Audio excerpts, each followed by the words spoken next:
is my mic not working? Hold on. Why isn't my mic working?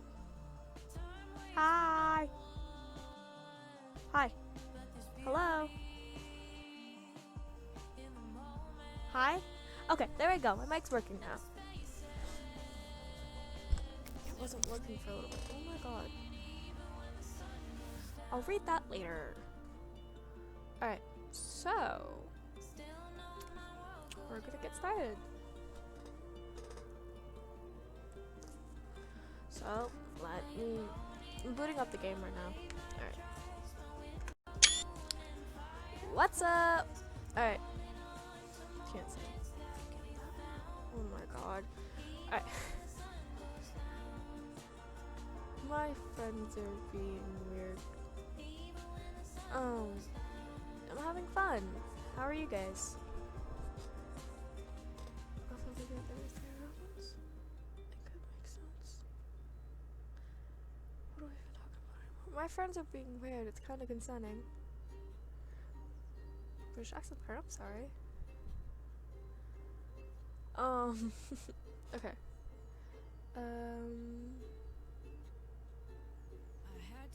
I'm checking my stream on my phone if it all went well. And I can hear me, so I'm gonna mute my stream on my phone. God damn. So I don't have a second monitor. Or a laptop for that matter. Alright, continue. Yeah. You interjected quickly, hoping Lizzie wouldn't take things too far. Oh! Wait! Crap! No! Oh crap. Okay, hold on. We're gonna skip this. Woo. Long day. Okay. It was another scorching summer day. The kind where no sooner you had finished a cup of water. Oh crap. Hold on. No. We did grown up last time. We also did shopping last time. I don't think we did long day. It was another scorching summer day, the kind where no sooner you had finished one cup of water, you were already filling it up again. Everyone else had something on, so that afternoon it was just you and Solo. Solo? I still don't know how to pronounce his name. I should probably save it right here. Alright. Sholo. I'm gonna say Sholo. This didn't happen much, especially since Cove had arrived. Without Lizzie around, Sholo kind of looked for you all the answers. It made you feel pleased, frustrated. He was always wanting to hear what your thought instead of giving his own opinion, and expected you to come up with the plans. It was hard work, especially for such a hot day.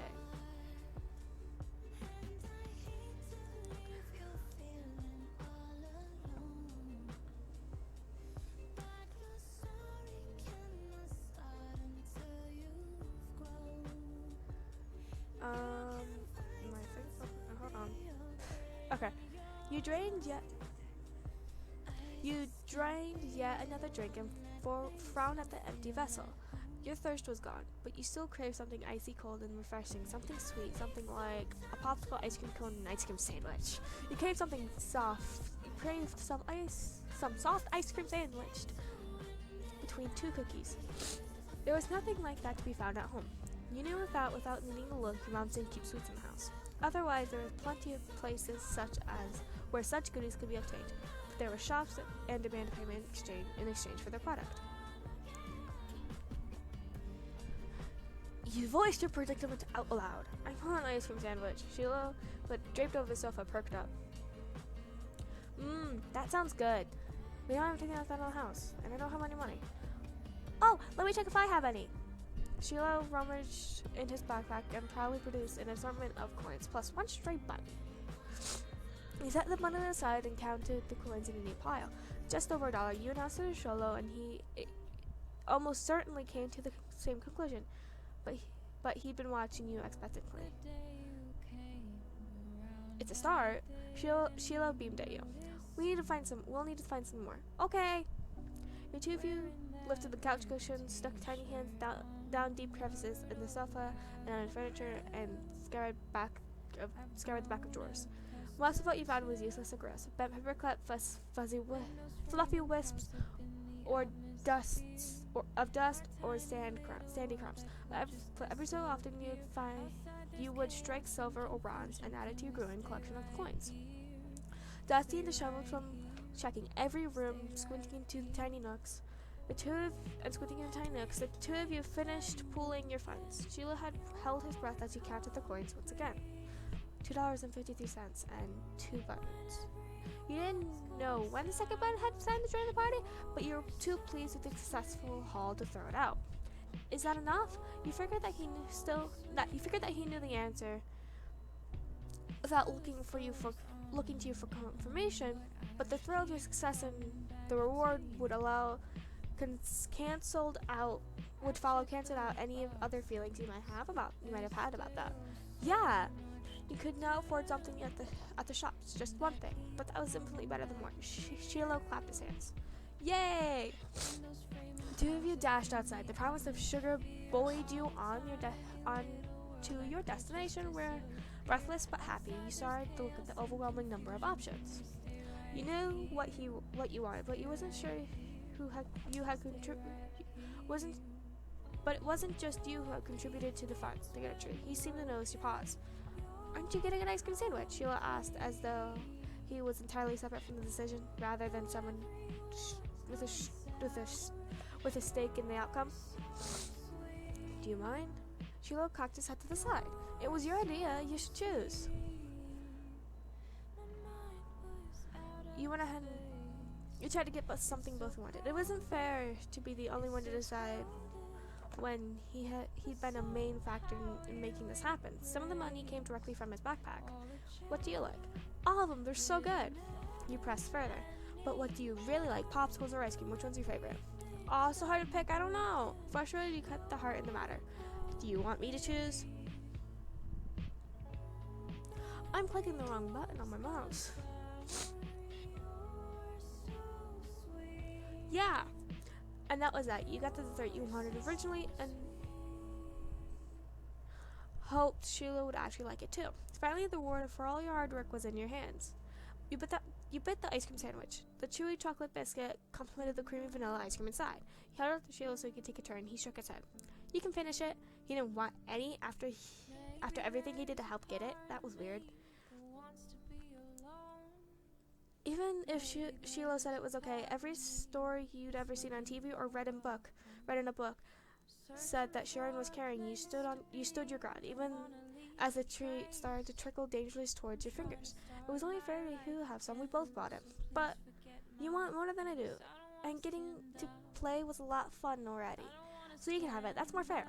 You held it out to him. I want you to have some, even more than I want to finish it. So eat your part. Sheila took the treat and gave it a taste. His eyes lit up. This is really good. Thank you. He smiled, pleased with your good deed. You picked the best one. Did he mean that? Sheila was always nice no matter what happened, even if he hated it. You knew he wouldn't say so. You thought that maybe he thought it was gross, and there's no reason why he didn't want some to take. He had no idea. You studied him as he ate a little more. He had every appearance of enjoying himself. Still weird. The two of you began to head back home as you ate. You walked side by side on the shore in silence. But your thoughts kept getting drifted by the boy beside you. Why didn't he speak up for himself? It was almost as if Sheila didn't know how to say what he felt or was too afraid to. Are you scared of me? Sheila opened his eyes wide, seemingly caught off guard with a blunt question. No way! But you don't tell me things like, what do you want? Or what treat we should get. That's not because I'm scared.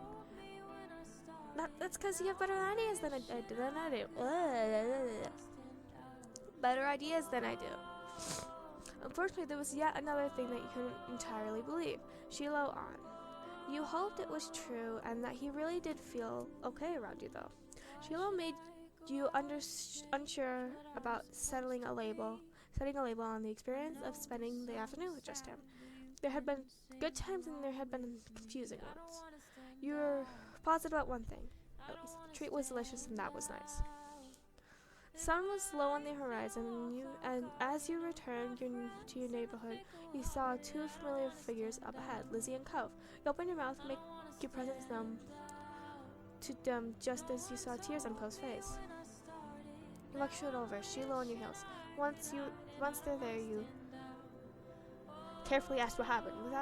Without a time machine, the only way you're going to find out what happened is by asking the witnesses. Lizzie might have done something, or she could have been in the wrong. But she could have been in the wrong place at the wrong time, or even come to Code's aid. Do you want to hear the story? Cove, what happened? Mystic, I got yelled at. He took a deep, steady breath.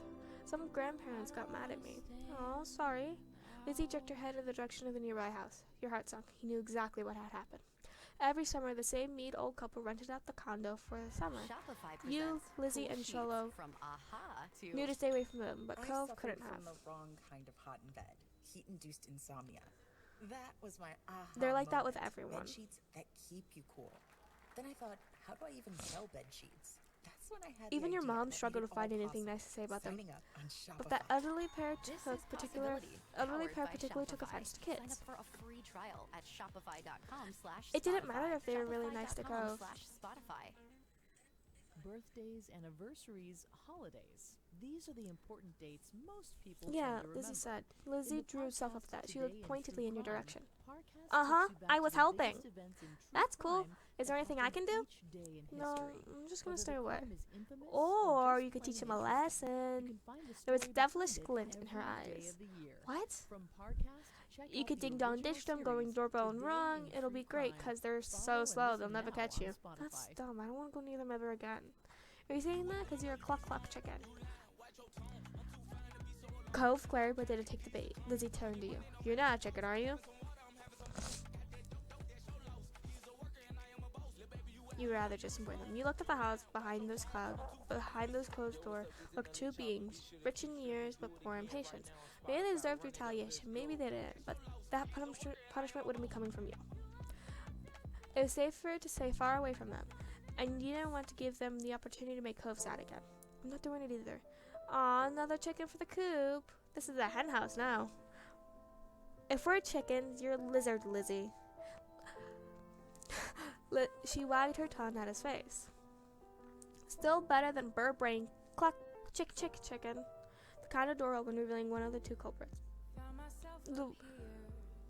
The old man's wizened face was set in a scowl, which was to say he looked exactly like he always did when you saw him. Maybe that was his normal face. What are you kids doing loitering outside my house? Or maybe he was just in a terrible mood. Nothing.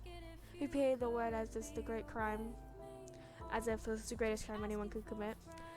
Nothing good, more like it. More like, get lost. It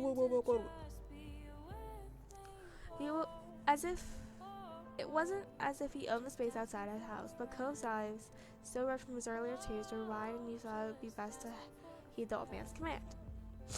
Lizzie took off with Sholo, immediately trailing after her without so much as a glance back in your direction. So much for your friendship. You waved your arm at Cove, summoning him over to follow you. You ran after Lizzie.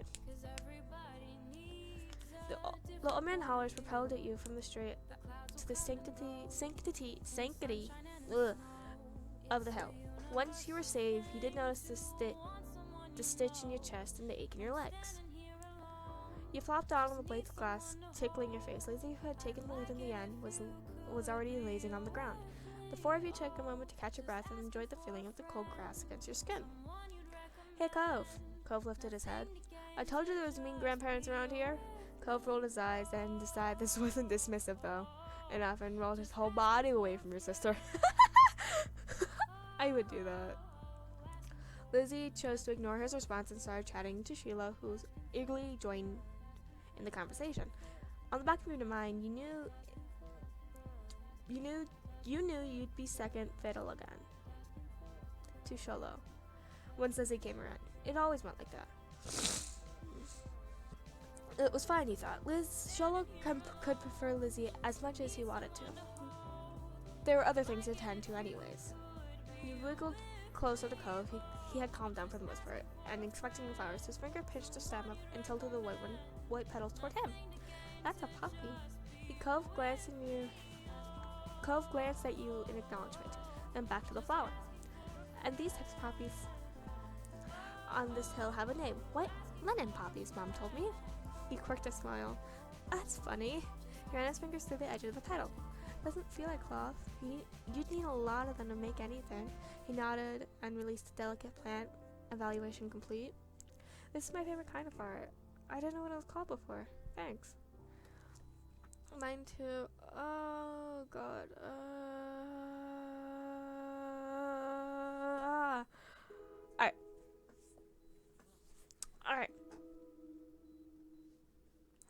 Alright. Fun fact about me. Okay. I love lavender, even though I'm allergic to it. So, lavender.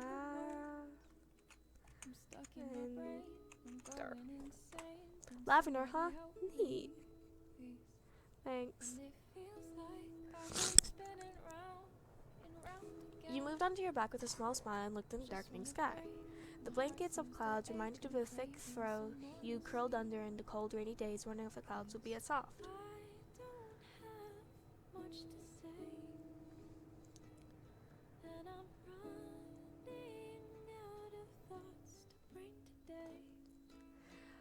They lazily floated on by, splitting from each other, merging and morphing into new shapes. You saw a dolphin, you saw a car.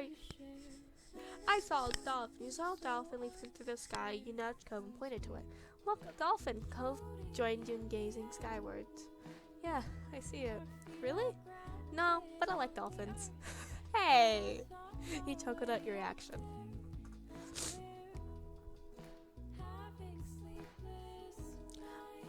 All the sun's light faded from the sky, and the moon rose higher. Lizzie got her to her feet, dusting strands of grass from her bare legs, and surveyed her surroundings. The ocean, visible from the crest of the hill, beckoned with every sweep of the tide. Let's go to the beach! There was no argument from the other two. Sheila was still Sheila, and Cove could never say going to the shore. He was a child of the sea, you. Happy to do what the others wanted. The beach wouldn't necessarily have been where you would choose next, but if that's what the others wanted, you weren't going to spoil the fun. You stepped on the sand for the second time that day, but it felt different at night. The beach was nearly quiet this hour. Abandoned sandcastles and footsteps in the sand, too big to belong to any of you, were the only indication of how busy it had been only hours earlier. The four of you kicked off your shoes, removed your socks, and walked along the water's edge. The waves tickled your feet. I wonder what would happen if you tried to take a bath in the ocean with shampoo and everything. That would be bad for the fish. I didn't say anything would do it. I didn't say anyone would do it. Jeez, you don't have to be so serious about everything. You're the one who asked what would happen, and that is what would happen. It would hurt the fishes. I like bubble baths at home. They're a lot of fun. Me too. Bubble baths are luxurious. You never heard Lizzie use that word before. Mommy loves to have bubbles in her bath. She'll turn off the lights and have candles. I'm gonna do that next time. Hey, when's your mom going to pick you up anyway? Not for a while. She's busy. What about your dad? How come you never talk about him? Nobody does. Don't you know you're not supposed to ask something like that? Why would someone want to talk about something they never talk about? You kept your eyes on the ground, watching your toes getting swallowed by the waves. Even if Sheldon never seemed upset when this topic came up, it made him feel awkward. Just for having both of your moms. It made you feel awkward just for having both your moms. It's okay. I'm like Lizzie and Mystic. I don't have a dad, but I don't have two moms. I just have one. She's really great. Oh, sorry. I only have one now, too. My mom isn't here. She's back home. It's just my dad and me. Oh, I never had a dad or anything, so I don't feel bad. It's really sad that your mom's gone. Cove nodded. Even if they're all different, our parents are good in their own ways. Yeah, Cove couldn't muster a response. You don't think he truly disagreed, though. The silence broke when Lizzie, with a splash, as Lizzie kicked in either direction, cold water, sudden sand splattered against your legs. Lizzie giggled, foot still outstretched from the kick. Cove joined in, striking in the incoming waves to make a splash of his own. Sholo scurried out of Cove's spray zone with a grin. I retaliated. You used your foot to smack the water pulling around you, sending an arc, a sea of foam flying back at your sister. You laughed as she spluttered. Some of the salty sea must have landed in her mouth. She spat it out. Yuck! Lizzie chased you, instant on revenge. Dashed up and down the coast, taking turns to be the predator and the prey, as well as joining forces to take down Sholo or Cove. Alliances were silently forged and wordlessly broken. Everything was a fair game and more. Ah! Sheila's brief exclamation was drowned out by the biggest splash yet, causing himself to fall face first on the ground. That would have been bad enough without the wave that followed, cascading over his prone body. Sheila sat up, shaking his head like a dog coming in from the rain. As you all hurried over to check on him, his hair was plastered to his face, and his soaked clothes clung. If there was any part of him that was still dry, you couldn't see it. That was crazy. Are you okay? Yeah, my foot got stuck and I fell over. Way to go, Sheila, you dumbo. Sheila didn't take your outstretched hand for a moment. After a moment, you dropped it. Lizzie was too busy snickering to notice and held her hand out for Sholo too. He reached over and took it slowly as he started to pull himself up from the ground.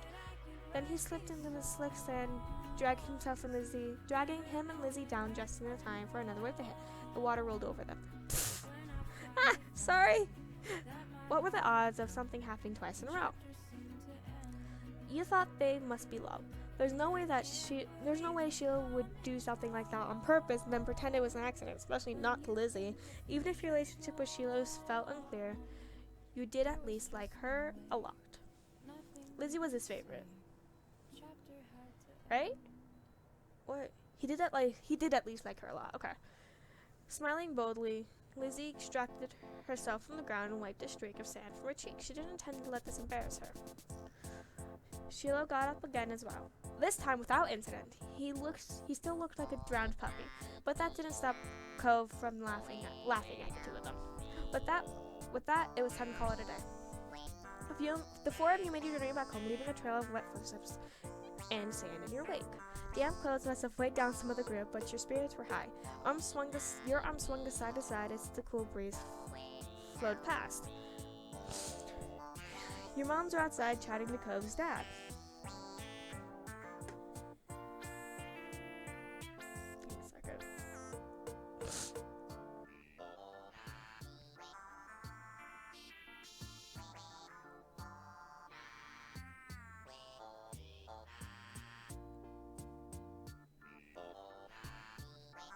We're back!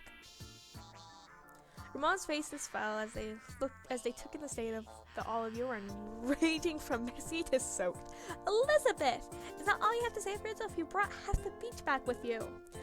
They certainly did. What's Marigold gonna do when she comes home to get Sheila?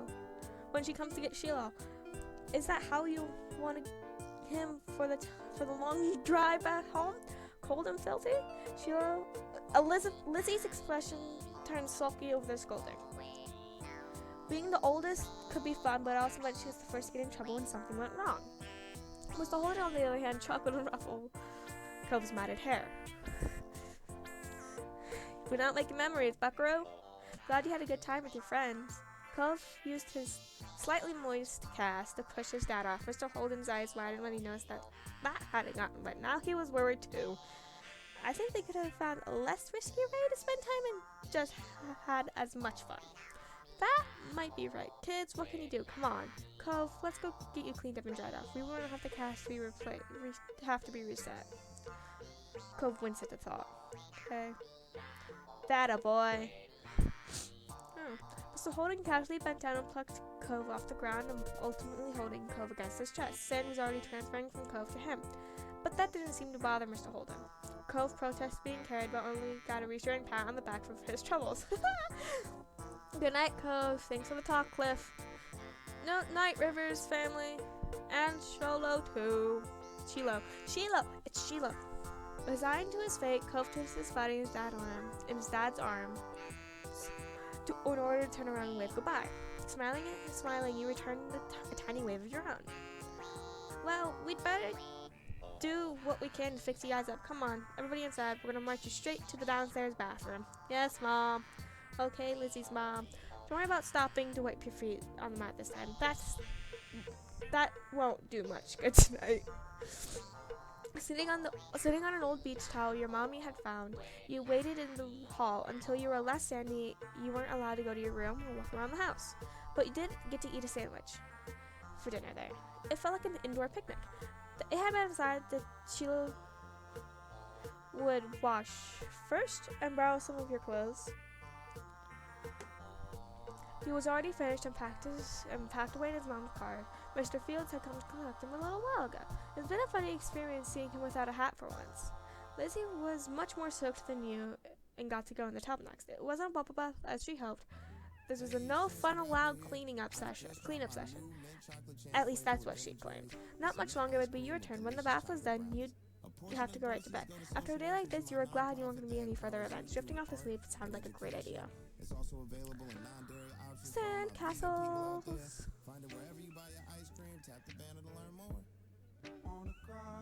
Cove wasn't able to do many things that summer. When him and Sheila sat at the shoreline one bright morning, you could tell he wanted to be in the water. But there's no way he'd be swimming anytime soon, not with his cast. The waves washed a single shell onto shore, glittering in blue, another reminder of a place he couldn't go.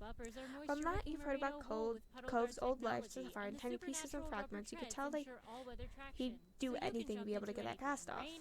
The possibilities of what he might get up to made you anxious. You thought about his summer last year must have been totally different from this, with his old home and his mom and dad. But now he was here with you, Sholo, Lizzie, and everyone else. He couldn't even go in the sea. This time wasn't bad. How do you fit all favorite things in it? But sitting there on the same beach you'd grown up on, you could understand that not everybody else felt the same way about Sunset Bird as you did.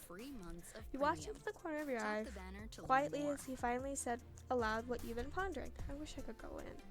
Is the water? Yeah. Oh, sorry. You're gonna be able to do it soon. Cove only sighed in response. Apparently soon wasn't soon enough.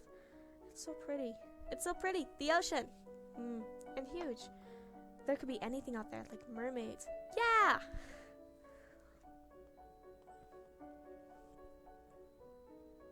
Wish you didn't have a cast. Me too. Obviously, not interested in hearing much of your input on the situation. Cove turned back to the water. But as he looked away, about something about Sheila's slow, careful movements caught his eye. Hey, are you building a sandcastle? Sort of. I was only playing around while you're talking. I'm listening. Maybe I could too. I've only made big piles before. It's really nothing special. I'm sure you'll be good at it right away. Well, how do you do it then? Sheila's cheeks lit up. You could tell he was a bit uncomfortable to have Cove's expectant stare on him. I'll play too. I love making sand stuff. Okay. He put his hands back into his seashells and sand and nodded. I don't have a lot. Here's how I like to get a house started. Sheila, focusing more intently than you'd ever seen him, guided Cove through his process. You happily used your own method. It didn't take long for the three of you to each have humble structures prepared. That's all, kind of. You can do anything now, like make it bigger, add some seashells, carve a pretty pattern. But I bet you'll have great ideas. And make it bigger. Mine's gonna be your real castle.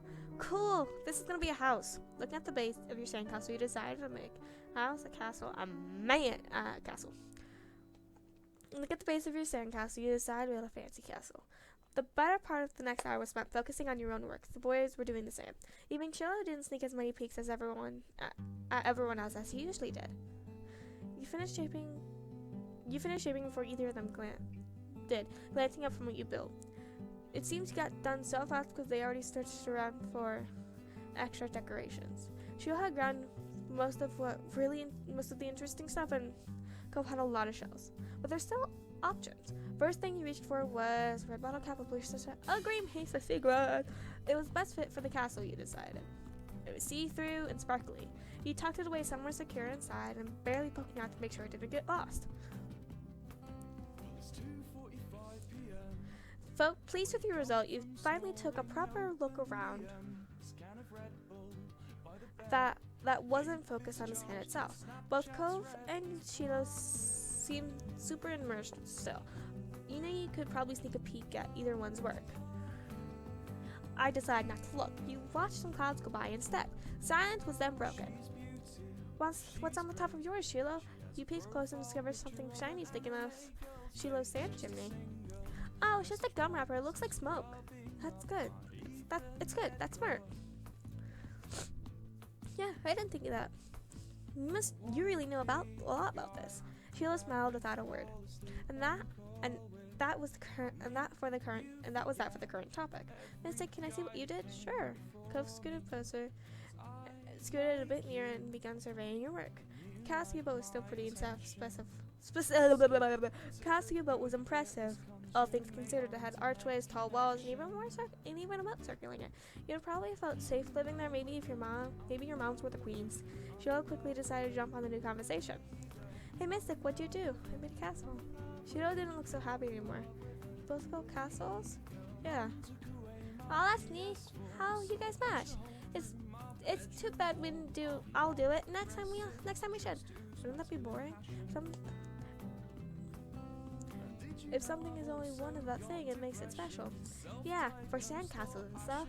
People too. My dad always says how everybody is their own man, a real individual. I don't think that I'm very special. Why not? Nobody else is you. Sheila simply shook his head. I'm not that different. I'm not different. A beat passed between the two. Cove looked down at his own work again. Give me a second.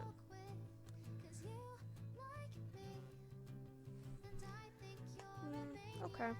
He didn't seem to be bothered leaving that disagreement hanging there. Cove had other things in his mind. My dad tried to get me to make sandcastles the first time we came to this beach. I didn't want to. Cove trailed off again. There was another moment of silence. Shiloh shifted an open mouth to say something to Cove, but Cove spoke up before he could. He didn't think he noticed that Sheila was going to talk. Hey, do you know what happened when your moms met my dad, Mystic? You blinked, not expecting the question. You thought hard. I wasn't there. They didn't tell me. I just remember what happened when I met your dad. So I wondered about a weird stranger then, but he was still he's still kind of strange. No other parent acted like him. We knew him better at this point. Now that you thought about it, it made a lot of sense that Cove's dad talked about people being unique. You were pulled from your thoughts when Cove continued. Oh, well, I was there. I don't think my mom met your dad, Shiloh. Met your dad. Yeah, I'm pretty sure he hasn't. Mystic's parents and my dad met the same day I met them. I'm gonna say what happened. Shiloh frowned himself, ducking his head. His hat cast a shadow over his face. You could still tell he was upset not being included in Cove's choice of topic. That was kind of boring to him, though giving people their own turn to say things they wanted to was important too.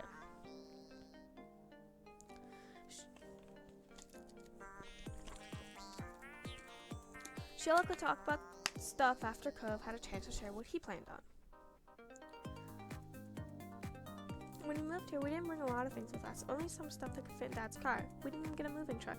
I sat there while Dad brought it all inside. I didn't want to go out because I knew Dad would make me look around leaving the house, and I really didn't want to do that. Slip twisted in the front, as you recalled that. Then I saw your moms. They were in a car too and stopped at your house. I guess they were coming back from somewhere or something. My dad noticed, waved his hand, and went over to the front of your house and started talking to them. I didn't know what they said. I couldn't hear it. I couldn't see them. He couldn't see me anymore, and he was looking the other way. So I opened the car door and left. We wanted to get away and went behind the houses. Up on those hills was when we met on the first time. Cove nodded and stared at you. You stared back. He didn't go on to say anything more. Is that it? Cove's brow wrinkled like he didn't understand why you were surprised. That's all that happened. Thanks for telling me. You're welcome. Even if not much happened, you weren't gonna complain knowing about the story. Sheila's mouth twisted into a scowl of disbelief, but he said nothing. Why'd you bring that up anyway? There was a slight shrug to Cove's shoulders. I was thinking about it because the sandcastles made me remember when I moved here, Dad took me to the beach first before we went back to the car to unpack. He was really excited about it for some reason. I have the hiccups. Cove's brows furrowed a little more as he quickly ranked his hand through the sand. I get it. You thought Mr. Holden wasn't that excited about the beach? Instead of hoping Cove see it, but the line of conversation had come to an end. Even Cove was done with it. Some other topic had popped into his head. Sheila, fidgeting comfortably in the sand, made Cove aware of his presence again. They looked at each other, and you could only wonder what this might be about. Hey, Sheila. Yeah? Why always turn so red, even when nothing's happening? Clearly startled, he jerked back. Neither you or Shiloh expected that to how he got included in the conversation again. I don't know, I guess. Okay, it's kind of weird. Shiloh's eyes were wide on the Bearman, whose lips twitched, and he was blushing even harder than before. Maybe it wasn't only this, perhaps it was simply the last straw, but it was a big deal to Shiloh, a huge deal. He didn't look sad, he seemed almost panicked. You weren't sure if he was about to cry, run away, or what. But soon you got an answer. Why do you wear glasses? Most kids don't wear glasses, nobody named is Cove. Who asked you to come? It was probably just your dad bugging Mystic's family somewhere because you don't have anyone else to play with. Anyone else who ever played with you. Cove blinked. Tension on the beach was suddenly uncomfortable in a way you didn't know how to even mention. That didn't seem like the kind of thing he'd get upset about, though you've never seen what kind of thing would bother Sheila. Sorry. Me too, I was just wondering.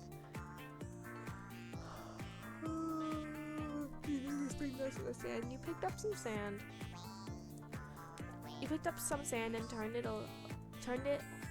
over your hands.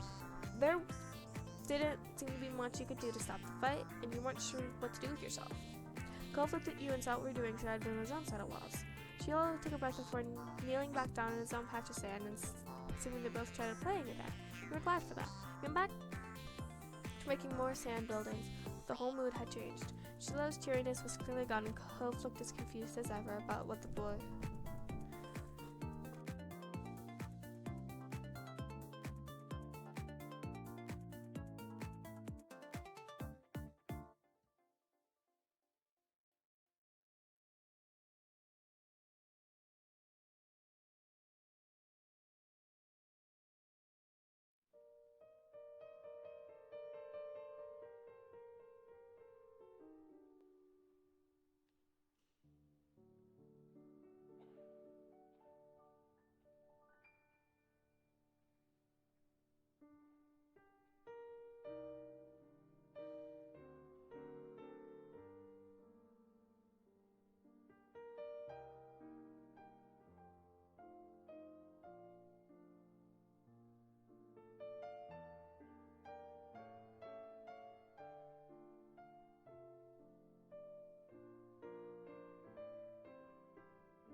Hey guys. I need my cat out of my seat. Let's pick you up. Oh, don't mess with my keyboard, please, and thank you. Ah! Bye, cat. Alright, can I give me a second? Woo! It's quite awkward now. The air stayed uncomfortable for the rest of the afternoon, right up to the moment Sheila's mom appeared at the beach to take him home. Cove and Sheila mostly followed her lead and barely said a word. His mom standing behind him. Even Sheila's goodbye had been quiet, friendly, quiet. Quiet, friendly, cheerful, but noticeably quiet. But with Sheila gone and the sun starting to go down, knew it was time for you and Cove to head to your own houses. You followed him as he made your way out of the sand. The walk home was quiet. You passed your familiar landmarks, shoes thumping against the sidewalk in near perfect unison. Cove was clearly caught up in thinking about something. The prospect of asking made you nervous, but you did it anyways. Hey, is everything okay? Oh, I was just wondering. Cove felt silent again for a few minutes inside. Why did you act like that? When I said he was all read a lot. Calling all book lovers. Get ready to bring books I to don't know. life with It's just audiobooks Shiloh. on Spotify. He's like that Escape sometimes. into more He was than never like that with you. 300,000 titles I've known him across longer. the genres you love. I as guess. the voices I can of get it. leading authors and Why would he do influencers that? have you Sometimes I hanging get really on mad to too. every word. Tap the Despite banner seeming to coming to learn a more. conclusion, Cove's mood was still sour. Hey, Mystic, was Sheila telling you the truth, huh? His gaze left yours as he dug the sole of his shoe into the ground. He looked oddly vulnerable for a second. Does my dad make you hang out with me? I know he talks to your moms about that a lot. The uncomfortable weight settled on your chest at the question. You liked spending time with Cove. You didn't think hard. You didn't have to think hard about it. You knew you did. You still couldn't help feeling guilty about what Cove still didn't know what happened when he met Mr. Holden.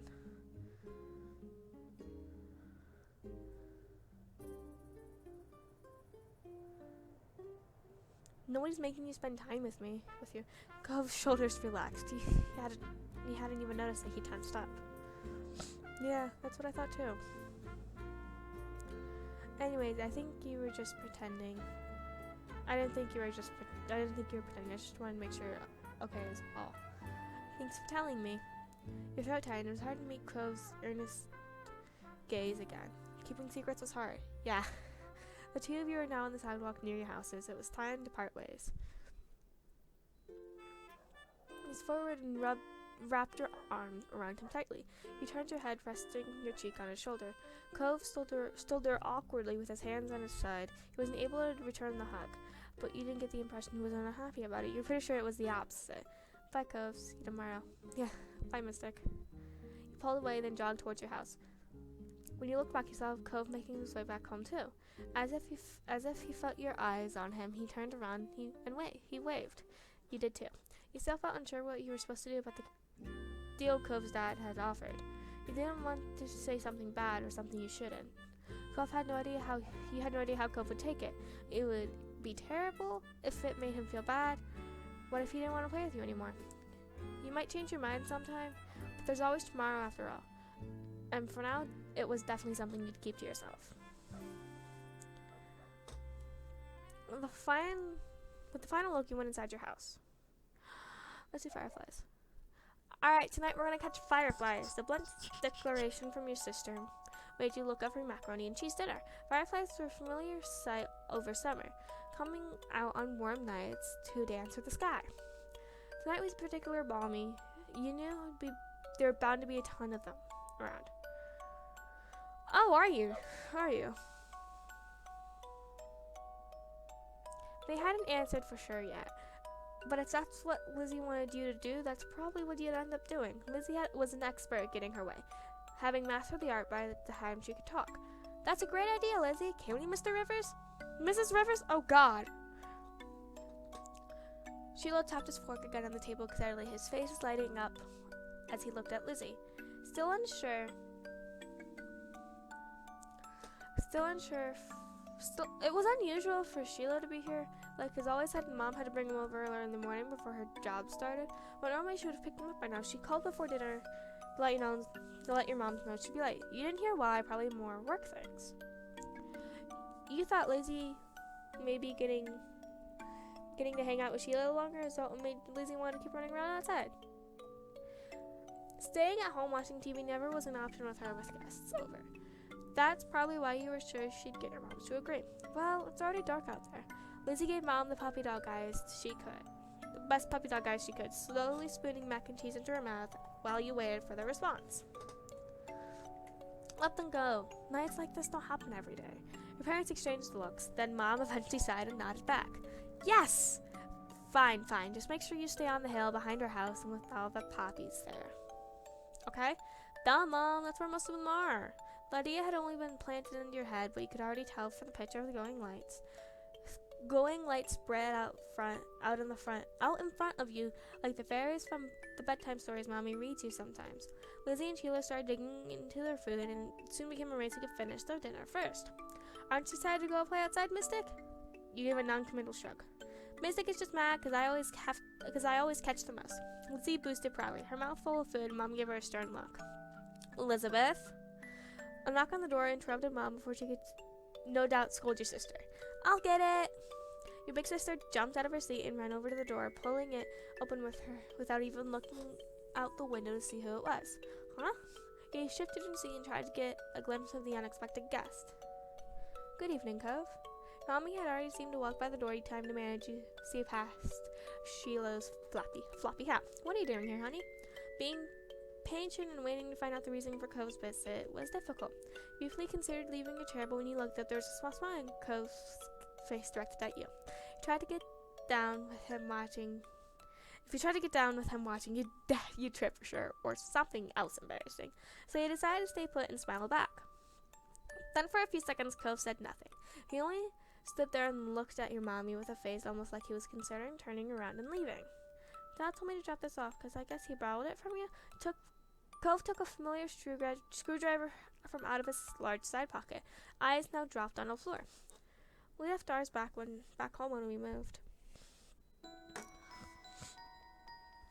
Thanks. Great. Bye. Thank you. Why don't you come inside for a bit? Lizzie crossed her arms and lifted her chin. Cove shrugged and Mom stood from the table too. I'll give your dad a call, let him know you got here all right. Cove shuffled fully inside, eyes remaining on the ground. Mommy closed the door behind him. Hi, Cove. She gave Cove a friendly smile and waving while holding up his hand and opening and closing his fingers. Cove nodded in response. You could see Lizzie eyeing him for the mention of the excursion to an outsider, but she'd get over it. You bit down on your lip shyly, hoping Cove would say yes, but not wanting to provoke Lizzie any further. Yeah, that sounds cool. I've never caught one before. Too bad. It's too bad he didn't have a chance before now. The fireflies weren't out when he first moved in, and there must have been where he used to live. We can't go until after dinner. After she pointed this out, Lizzie walked back to the table and took her seat. There wasn't much left on her plate. Since this was very true, you decided to finish your own stuff as well. Yes? Hello, Cat. Why are you clawing at my chair? Go lay down or something. Since this was very true, you decided to finish your own stuff as well. Cole stepped closer and eyed what was on the menu for your family's meal.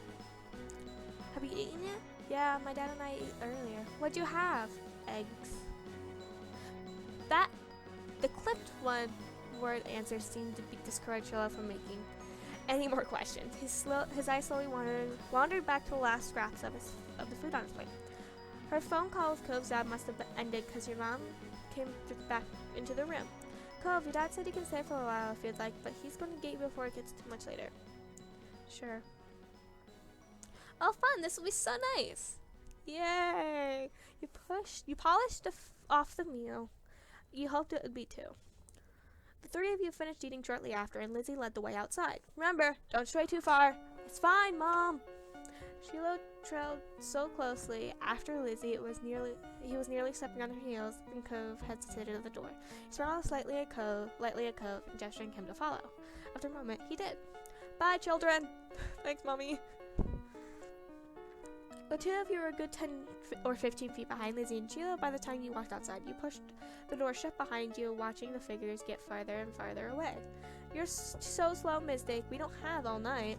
You started running when you heard Lizzie's voice calling you, but paused when you saw Cove still walking at a relaxed pace. You slowly slowed down, matching your steps with his and watching the ground move under your feet. I think you like this. Cove glanced at you, giving you a slow nod with a strange look on his face. What is it? Nothing. By the time you two reached the hill, Lizzie had already climbed on top. Sheila was spinning in circles somewhere in the middle. Bright, winkling lights floated by like bowies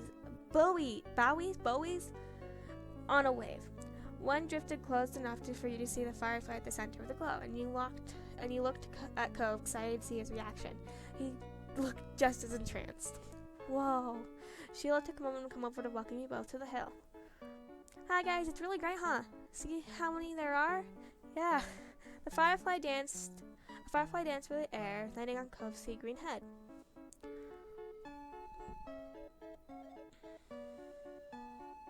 You took a couple steps back, trying not to spook as the little bug as you admired it glowed brightly against Cove's hair.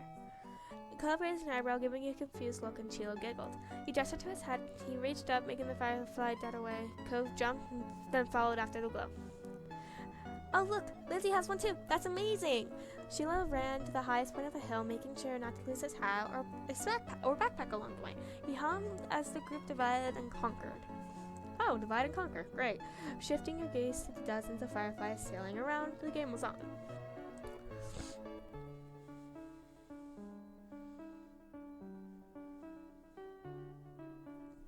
Spotting one close by, you approached it with assassin-like stealth, crouching down to make yourself seem less of a threat. Slowly dragging one foot in front of the other, you crept up towards it, arms outstretched. You finally closed your hand a little, glowing orb, careful not to crush it. Firefly landed on your palm, almost docile. You stared down in surprise and delight. Tiny legs tickled your skin as he giggled at the sensation. Cove kept up with his own target, but when he tried to grab it, his pink cast awkwardly waved awkwardly through the air, foiling his efforts to clap his hand around the firefly. Ah! Ah! Cove watched as it vanished into the thin air with a dissatisfied expression on his face. Cove, here's one. Do you want to look at it? Cove gave one more look at the direction of his lost prize before coming closer and peering at the insect still crawling across your palm. He held out your hand and he leaned closer, eyes widening a tad behind his glasses. Cove remained hypnotized by the little bug as he inched his hand closer to yours. Ultimately, he settled his fingers lightly on top of yours, and the ones you were holding up, it tingled. You were so nervous you thought you'd stop breathing. But no matter what you did, you must get the tiny treasure. Yeah, that's my hand. I have bandages. The firefly noticed a new connection, crawled on the Cove's hand as he gasped quietly. It worked. Yeah, he got one. Cove's lip turned into a slow smile, and his eyes shined brighter than the bug. Thanks, Mystic. Your eyes and his locked together while still holding hands. We're 8. What the hell? He suddenly pulled away. Startled by the extreme movement, the tiny light disappeared before he could even blink. The firefly was gone. Oops, sorry. It's okay. I couldn't keep it forever. Right, bugs have to stay outside. Let's get another. For additional information, please visit Bread Financial. I think I like everything it said. That's fun too. Okay. Back and forth Poked at the about tip of the shoe heading and out soft dirt. or staying I'll try to in. get some for you. Then we can With be even. Spotify Something for Premium, you. Then we can be you even. download and take your With that, music he made a run offline for it. whichever path You you quietly choose. took a seat among the flowers. Just The download others were and fill up jumping your and dashing playlists all to about. You keep saw the how many tunes times they flowing succeeded from and one failed. adventure to the next. How Sheila Don't almost miss tripped a couple of 3 times. free months of premium. It was a Tap the banner dramatic to learn show. more. Though around you it was calm, the lights of the stars and fireflies surrounded you peacefully. It was a beautiful night. You laughed quietly to yourself as you watched the others, and Sheila finally managed to catch a firefly between his small hands. His eyes lit up when he spread his fingers to take a peek at it. The bug escaped and flew into the air. Oh. You watched as he pounced after it once more, but your eyes soon landed on Cove, who had failed to catch a firefly yet. You can do it, Cove. Cove smiled at you and you gave him a thumbs up, watching intently to see what happened next. While Cove returned to hunting fireflies, he settled for laying back against the soft grass. Watching the poppies swaying around you, the fireflies hovering against the vast sky. Mystic? You lifted eyes to see Cove return to your side. His fist was carefully closed. He outstretched it to the front of your face. You noticed a small glow coming between his fingers. I got one for you. Wow, thank you. What now? The hand is dispersed up and over you. You could tell from that he moved his face. The firefly must be on top of your head now. You laughed and probably flew off. But you thought, and that made you laugh more. Thanks, Cove. Mystic, Cove, get up here. We're gonna have a race. No! The shouting caught you off guard. It's been quite a while since you heard from Lizzie or Shiloh. You glanced over to see them both standing on top of the hill again. Lizzie beckoning you with quick hand gestures. It was like if she was like that, you knew wasn't much room for a disagreement. Up the incline you went. From the corner of your eye, so Cove coming as well. He didn't care for Lizzie a lot. You thought he might be intrigued just by the idea of a race. Hi, Cove. You can't roll down the hill. You could hurt your arm again. And you'll be the referee for the rest of us. Lizzie pointed this out. Cove froze in place. Oh, is this kind of race? He frowned down at his cast. That was the second time we got on the way tonight. What? Yeah, you'll watch to get to the bottom first. That's important. Got it? I guess. The cast was sturdy. If he was careful, he could have done it. Lizzie might have been looking for a reason to make someone else the referee, but it was already decided. Really? Why? You don't have to. It's okay. I want to watch. You moved beside him on top of the hill, even though Lizzie eyed you and made a face. That's not how races work. We only need one referee. Shrugging your shoulders, you refused to budge, and Lizzie let out a huff before throwing her hands in the air. Fine, I'll be the winner whether you join or not. Lizzie moved to lay down, and Shiloh did the same. Shiloh. Cove stood slightly to the side to get a better vantage point, and you stood next to him. Countdown. Cove stood up a little straighter and seemed like he was taking his newfound referee duty seriously. 3, 2, 1, go! Lizzie and Shiloh took off, letting gravity do the work and rolling at high speed towards down the hill.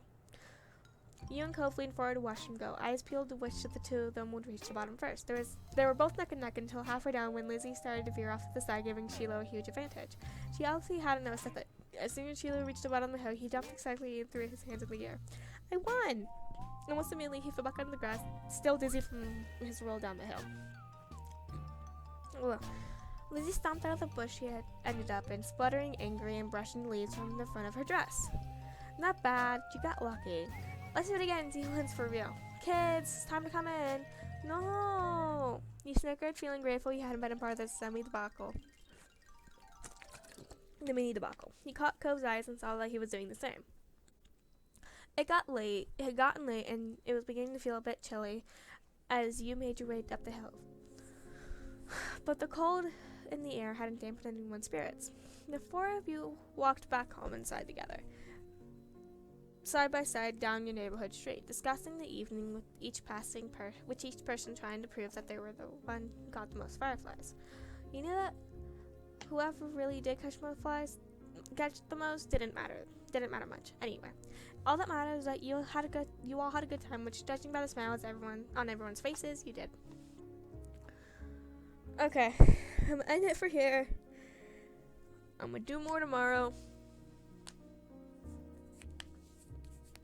I don't have DLC. Sucks. I need DLC because these would be fun, and then I'd play with DLC. Ow! Oh, I should not be sitting like that on my chair. All right, give me a second.